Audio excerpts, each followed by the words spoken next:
किसी के सीने में नेज़ा मारा और पार निकाल दिया, और किसी को नेज़े की अनी पराठा कर जमीन पर पटक दिया और उसकी हड्डियां तोड़ दें, और घोड़े की टांगों से उनको रौंद दिया। किसी की कमर पर तलवार मारी तो वो 2 टुकड़े होकर जमीन पर गिरा।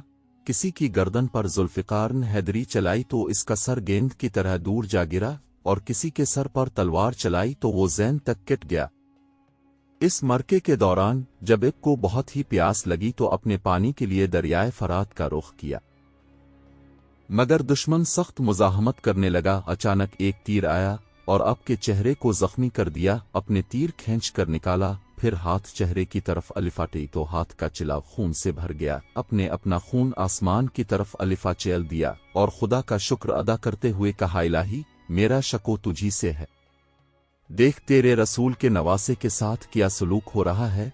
इसके बाद शमर बन ज़ी अल-जोशन कूफा के तकरीबन 10 आदमियों को साथ लेकर हज़रत इमाम नहसन के खैमे की तरफ बढ़ा, जहां अब के अहलो अयाल और माल व असबाब था। हज़रत इमाम हुसैन अपने अहल खाना और काफिला की तरफ आने लगे तो शमर अपने साथियों के हमरा आपके और इब के काफिला के दरमियान हाइल हो गया। इस पर हज़रत इमाम हुसैन ने फरमाया, अफसोस है तुम पर, अगर तुम्हारा कोई दीन नहीं है और तुम क़यामत के दिन से नहीं डरते तो कम अज़ कम दुनिया के ज़ी हसब और शरीफ इंसान तो बनूं, और अपने ओबाशों और जाहिलों को मेरे अहलो अयाल और माल व असबाब से दूर रखो। इस पर शमर ने जवाब दिया कि ए फातिमा के बेटे, तेरा ये मुतालबा मंजूर है।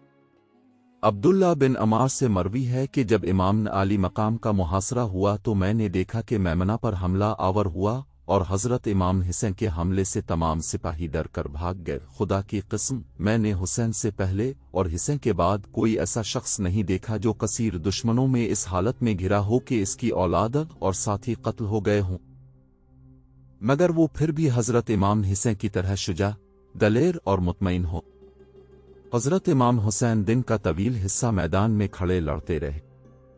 अगर लोग चाहते तो फौरन इब को कत्ल कर देते, लेकिन हर शख्स दूसरे पर टालता रहा। आखिर शमर बन ज़ी अल-जोशन ने कहा, तुम्हारा 12 हुआ किया इंतजार कर रहे हो, काम तमाम क्यों नहीं करते। इस पर हर तरफ से इब को घेरा जाने लगा। अपने पुकार कर कहा, किया मेरे कत्ल पर एक दूसरे को अलिफा बेरती हो, वल्लाह मेरे बाद खुदा ताला किसी बंदे के कत्ल पर ना खुश नहीं होगा जितना मेरे कत्ल पर ना खुश होगा। जब दस्त बदस्त जंग में बारी तरह शिकस्त खाई तो चारों तरफ से घेर लिया और सैकड़ों की तलवारें बैक वक्त चमकने लगीं, नेज़े आपस में टकराने लगे और दुश्मन बढ़ बढ़ इमाम आली मकाम पर वार करने लगे। हज़रत इमाम हुसैन अपने जौहर दुखा रहे थे और जिस तरफ हमला करते सफ़ों की सफ़ें अलिफाल्टा देते और दुश्मनों नून गुन्ना के सरों को इस तरह अलिफावती जैसे बान खिज़ा के झुंड दरख्तों से पते गिराते। इब्न साद को जब इस तरह भी कामयाबी न मिली तो उसने हुक्म दिया कि चारों तरफ से तीरों का मीना बरसाया जाए और जब खूब जख्मी हो जाएं तब नेज़े से हमला किया जाए। तीर अंदाजों ने को घेर लिया और बैक वक्त हजारों तीर कमानों से छूटने लगे और तीरों की बारिश शुरू हो गई। इब का घोड़ा इस कदर जख्मी हो गया कि इसमें काम की ताकत ना रही, मजबूर ने इमाम आली मकाम को एक जगह ठहरना पड़ा। हर तरफ से तीर आ रहे थे और इमाम आली मकाम का जिस्म अक़दस जख्मों से चूर चूर और लहू लहान हो गया। बेवफा कोफियों ने जिगर पारा रसूल फरजंदन बतूल को मेहमान बिलाकर ओआन के साथ ये सलूक किया। इतने में जहर में बुझा हुआ एक तीर इब की इस मुक़द्दस पेशानी पर लगा जिसे नबीन करीम ने हजारों बार चूमा। तीर लगते ही चेहरा अनवर पर खून का धारेह बह निकला। इब घोड़े से नीचे आ गिरे। इन जालिमों ने नेज़ों से हमला किया। सिनान बिन इब्बी उमरो बिन अनस मख्फी ने एक ऐसा नेज़ा मारा जो तन अक़दस से पार हो गया और इस तरह जब इमाम आली मकाम शहीद हुए तो अब के बदन मुबारक पे नेज़े के 33 और तलवार के 34 जख्म थे। जिंदगी के आखिरी लम्हात आ पहुंचे इमाम आली मकाम ने दरियाफ्त फरमाया कि कौन सा वक्त है। जवाब मिला, नमाज का वक्त है। फरमाया, मुझे अपने मौला के हुजूर आखिरी सजदा कर लेने दो। खून आलूद हाथों से तयम्मुम किया और बारगाह खुदावंदी में सजदा रेज हुए और बारी ताला से दुआ की कि ये जिंदगी तेरी ही दी हुई है और इसे तेरी ही राह में कुर्बान कर रहा हूँ। ए खालिक कायनात, मेरा ये आखिरी सजदा कबूल करना। बदबख्त शमर आगे बढ़ा और चाहा कि इमाम आली मकाम का सर तन से जुदा कर दे के हजरत इमाम हुसैन ने फरमाया कि मेरे कातिल जरा मुझे अपना सीना तो दुखा, क्योंकि नाना जान ने मुझे जहन्नुमी की निशानी बताई थी। इमाम इब्न असाकिर ने सैयदना हुसैन बिन अली से रवायत किया है कि हुजूर नबी अकरम ने फरमाया, गोया कि मैं एक सफ़ेद दागों वाला काता देख रहा हूँ जो मेरे अहल बैत के खून में मुन्ह मार रहा है। मोहम्मद बिन उमरो बिन हुसैन बयान फरमाते हैं कि हम सैयदना इमाम हुसैन के साथ करबला के दरिया पे मौजूद थे, तो अपने शमर की तरफ देखा तो फरमाया अल्लाह और उसके रसूल ने सच फरमाया। रसूल ने फरमाया कि गोया कि मैं एक सफ़ेद दागों वाला काता देख रहा हूँ जो मेरे अहल नब्त के खून में मुन्ह मार रहा है।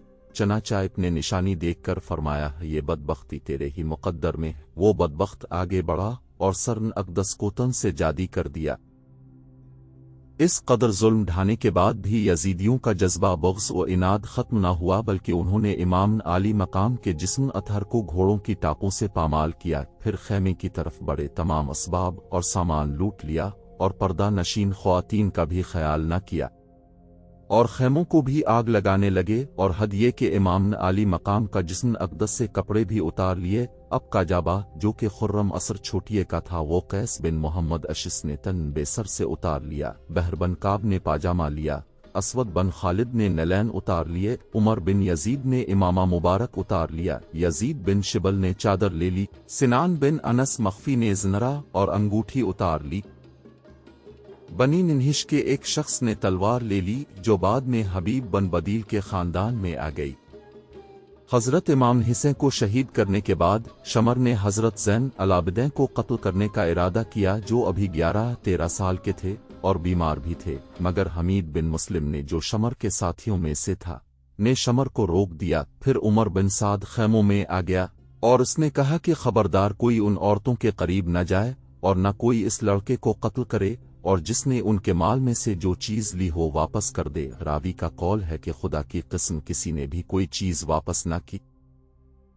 शहादन इमाम हुसैन तारीख़ इंसानी का एक गैर मामूली वाक़या है कि पैगंबर के पैरोकारों ने अपने नबी के नवासे को बेदर्दी से शहीद करके उनके सरन अक़दस को नेज़े पर सजाया। यही नहीं बल्कि ख़ानदान रसूल के शहजादों और असहाब हिस्सें को भी अपने इंतकाम का निशाना बनाकर उन्हें शहीद कर दिया। उनका जुर्म ये था कि वो एक फासिक और फाजिर की बैत करके दीन में तहरीफ करने के मुर्तकिब नहीं हुए थे। उन्होंने उसूलों पर बातिल के साथ समझौते से साफ इनकार कर दिया था। उन्होंने आमरियत और मुलूकियत के आगे सर तस्लीम खम करने से इनकार कर दिया था। उन्होंने इंसान के बुनियादी हुकूक के गासिबों की हुकूमत की तौसीक करने की बुज़दिली नहीं दिखाई थी। हुसैन इब्न अली और उनके 72 जानिसारों के खून से करबला की रेत ही सुर्ख नहीं हुई, बल्कि इस सुर्खी ने हर चीज़ को अपनी लपेट में ले लिया। मुहद्दिसीन बयान करते हैं कि निवासा रसूल की शहादत के वक्त बैत अल-मक़दस में जो पत्थर उठाया गया उसके नीचे से खून निकला। शहादत हुसैन के बाद मुल्क शाम में भी जिस पत्थर को हटाया गया इसके नीचे से खून का चश्मा उबल पड़ा।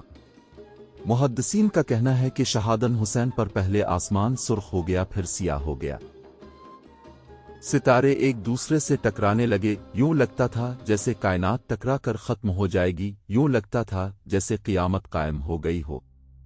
दुनिया पर अंधेरा छा गया।